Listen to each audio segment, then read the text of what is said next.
In today's video, we'll be installing an Eonon UA13 double-DIN Android-based head unit into my W163 Mercedes ML500. This installation process will be pretty much the same across the entire W163 range, and there will be some crossover with other cars as well that do have a double-DIN. The installation is actually quite simple, but things can get a little bit complicated if you do have a fiber optic audio system, which most W163s do have. Being that my car is a 2005, it is the final model year, which of course does have the Bose fiber optic audio system. Big shout out to Eonon for supporting this video and providing me with this unit. This will be an unbiased review, however, and I will share with you my genuine experiences with this unit. However, they've been usually pretty positive considering I have used my Eonon unit in my E39 5 Series for over a couple years now with no issues whatsoever. Let's get right into it with the removal of the old head unit first. Now, pretty much every US spec W163 has the exact same style of radio. I believe they call it APS 2.0, although some markets may differ. The general idea is very much the same though. You have to use these two European style radio removal tools. I believe Volkswagen and Mercedes kind of share this part amongst many models.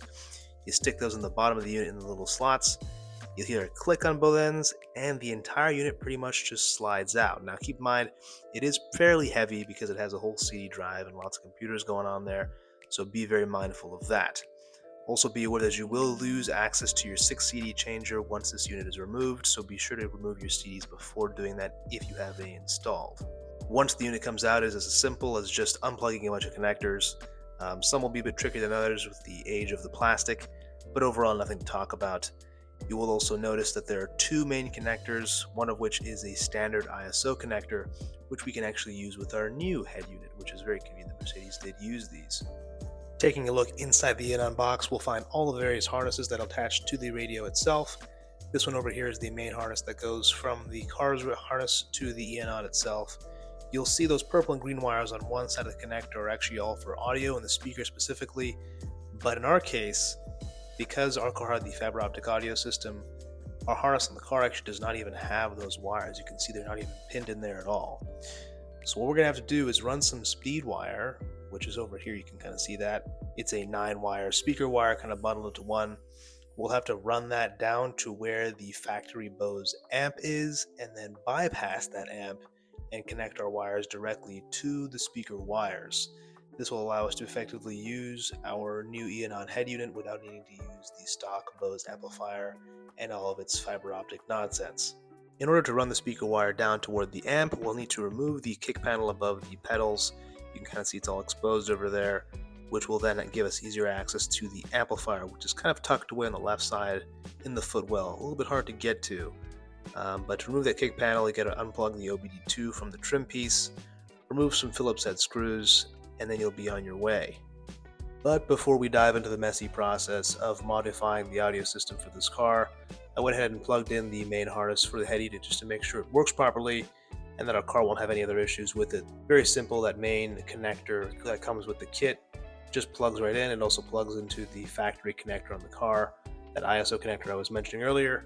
And it was also nice to be able to test some of the functions of this unit before we fully installed it, just to make sure it's exactly what we're expecting. First boot up didn't take very long at all, and it was nice to get to try out CarPlay for the first time in this ML.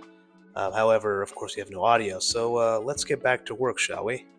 This will be tough to see, but I'm kind of leaning back into the car. You can see the door was facing the front of me, and we're looking up into the footwell, sort of back toward the firewall.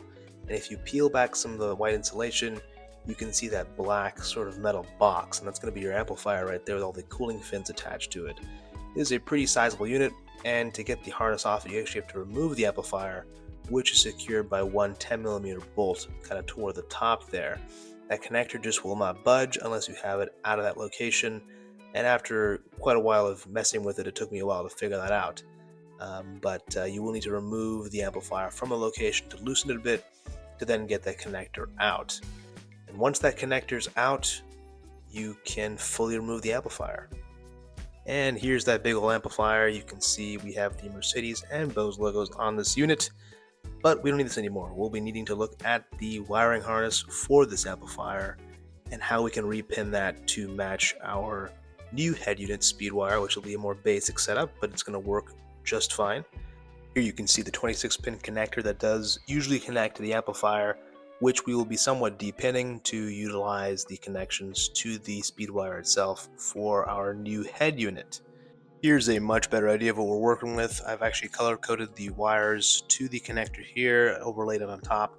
You can see pin 25 on the top left, that's going to be your rear right positive, and then down below at pin 17 is your rear right negative, etc.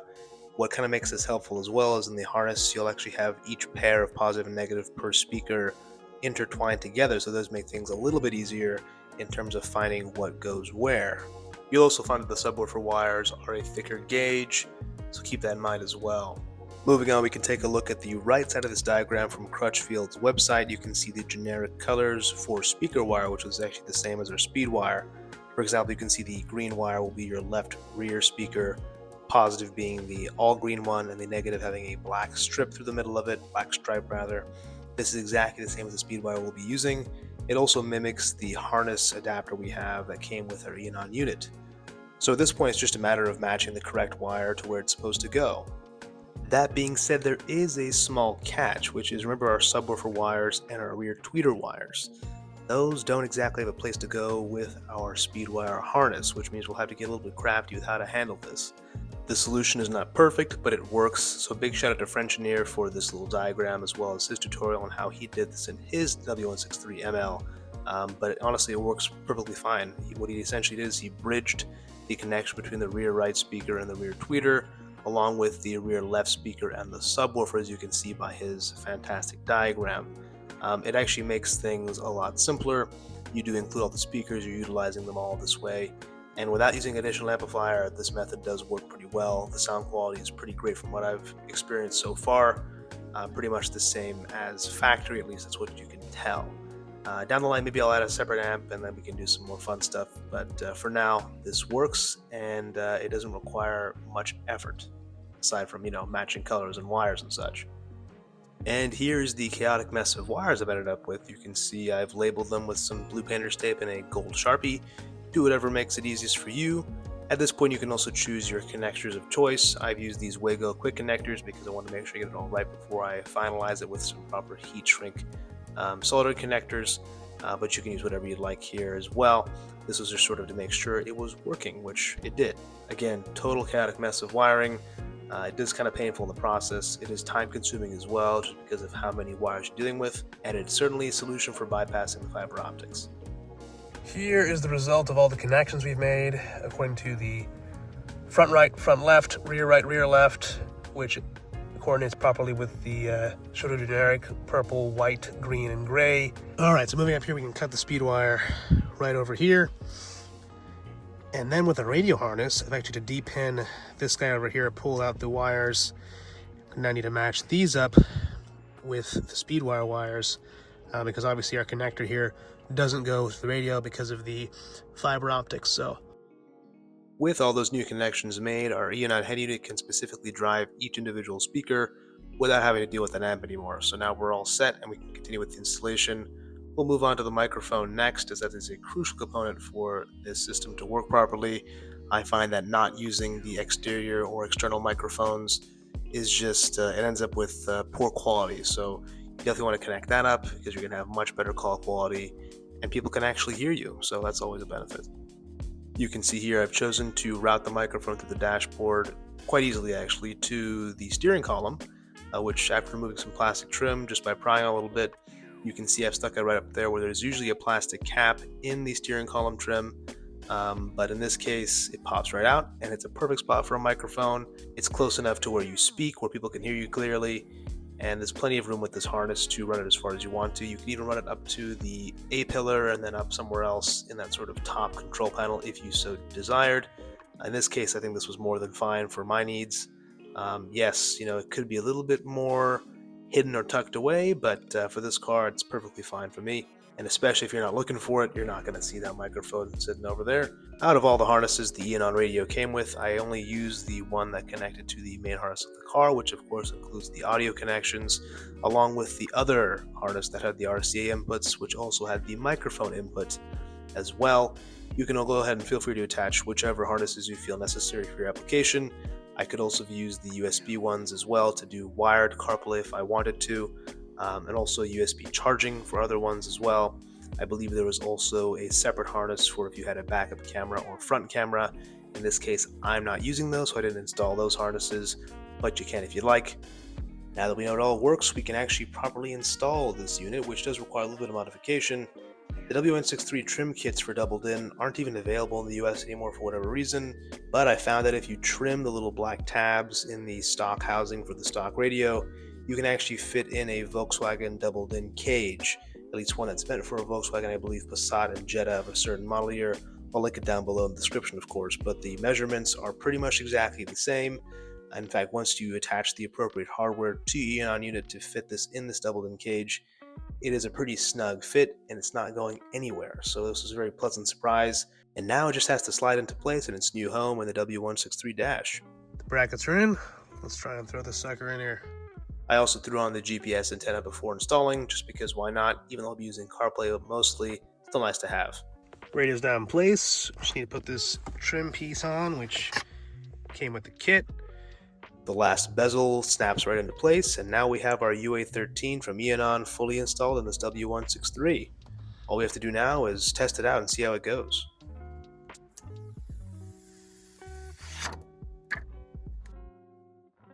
Alright, well here's a better look at the finished product. We have the Eonon UA13 installed in the W163 ML. Pretty clean install. I do love the functionality of the volume knob. You have a USB-C port up front for charging your devices along with the USB Type-A. There's a home button over here as well as an aux input over there. The home button simply takes you back to the main home screen for this Eonon unit. You can see if I had Wi-Fi connected or cell service connected. I could use Google Maps through this head unit natively without needing to use CarPlay.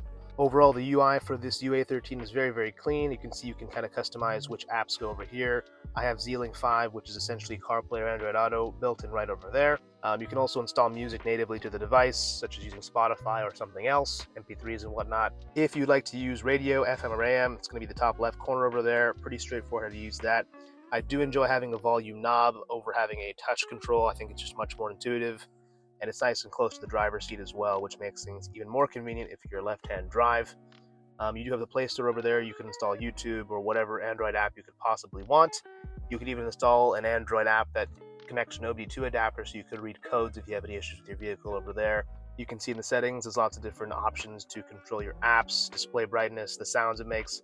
By default, you're going to have a beeping sound when you click on things, which I personally do not like, so I turn that off immediately.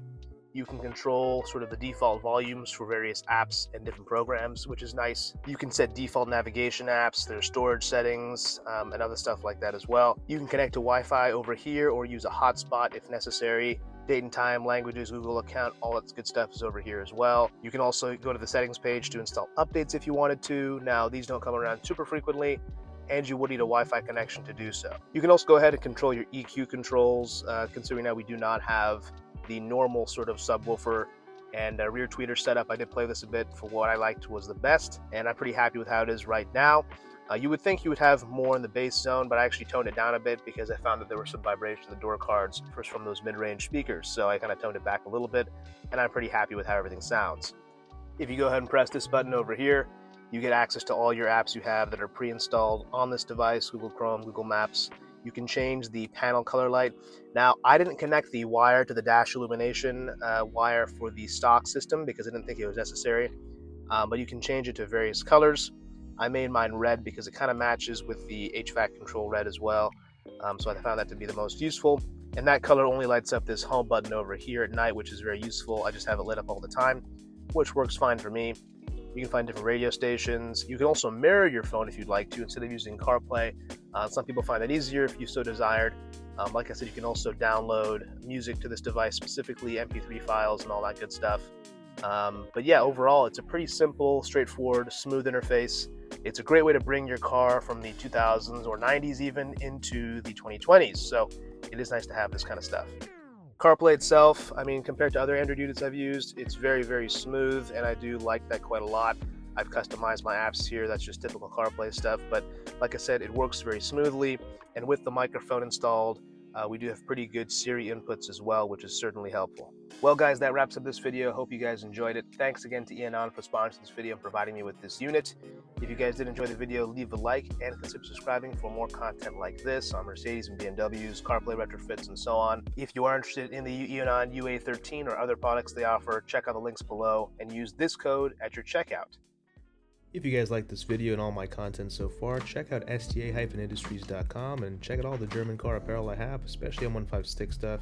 I have license plate frames, cool hoodies, sweaters, high quality stuff with nice embroidery. Check it out, you won't regret it. I'm always posting new stuff on the website, including ML stuff coming soon, specifically ML63 engine rebuild stuff, as it's pretty relevant to what I'm doing right now. But yeah, check what I already got in there. Lots of cool M156 stuff that I really enjoy wearing while I work on my cars. There is also other Mercedes stuff already up there, like for my SL500, M119 stuff, including a lot of BMW apparel as well, so go check it out.